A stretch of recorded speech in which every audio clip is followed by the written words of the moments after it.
Contes clàssics. El gegant egoista. Fa molts anys hi havia un castell que tenia el jardí més bonic que us pugueu imaginar. L'amo del castell era un gegant enorme, però com que feia temps que estava de viatge, els nens del poble hi anaven a jugar. Els agradava perquè tenia una gespa tova, unes flors molt boniques i 12 presseguers que a la primavera feien unes flors delicades de color rosa nacrat. I sobretot els agradaven els ocellets que refilaven dolçament des dels arbres. Era el parc més bonic que podien desitjar. Però un dia, per sorpresa de tothom, el gegant va tornar. Ei! Qui us ha donat permís per jugar al meu jardí? Toqueu el 2! Els nens, espantats, se'n van anar corrents, però el gegant es va voler assegurar que no tornessin, així que va construir un mur altíssim al voltant del jardí i va posar un cartell que prohibia l'entrada a la canalla. Aquest jardí és meu i a partir d'ara només hi jugaré jo! Era un gegant molt egoista. Els nens sortien a jugar fora, esclar, però no era el mateix. Jugaven a la carretera, però era molt polsegosa i la calçada era molt dura. També jugaven al bosc, però era fred i fosc. Quan va arribar l'hivern, miraven amb enyorança el mur i recordaven aquell jardí tan bonic que hi havia darrere. Érem tan feliços en aquest jardí. Quan va arribar la primavera i els nens van tornar a jugar fora, hi havia flors i ocells per tot arreu. Per tot arreu, tret del jardí del gegant egoista, on encara era hivern.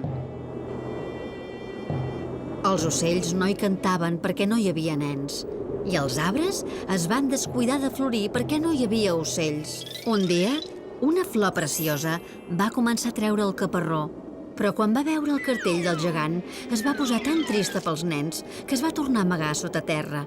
Els únics que estaven contents eren la neu i el gebre. La neu colgava la gespa amb el seu mantell blanc i el gebre pintava de plata els arbres. El vent bufava ben fort i feia trontollar les finestres del castell. La pedra repicava les teulades. El gegant egoista tremolava i contemplava el seu jardí fred i blanc. Es pot saber què passa?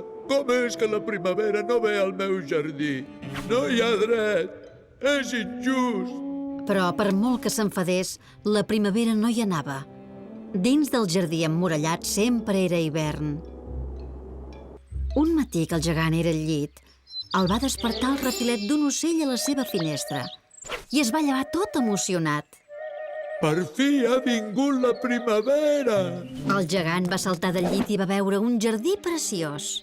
Els nens havien entrat per un foradet del mur i s'havien enfilat a les branques dels arbres. Els arbres, molt contents per la visita dels nens, s'havien cobert de flors de seguida. Els ocellets refilaven i les flors despuntaven per la gespa i reien. Només continuava sent hivern en un racó allunyat del jardí. Les branques eren massa altes i els nens no s'hi podien enfilar. Un nen molt petit plorava perquè no hi arribava. L'arbre va baixar les branques tant com va poder, però el nen era massa petitó. El cor del gegant es va fondre en veure-ho. He estat tan egoista. Ara sé per què no volia venir la primavera. Va baixar al pis de sota. Va obrir la porta sense fer soroll i va sortir. Però quan els nens el van veure, van fugir corrents molt espantats i l'hivern va tornar al jardí.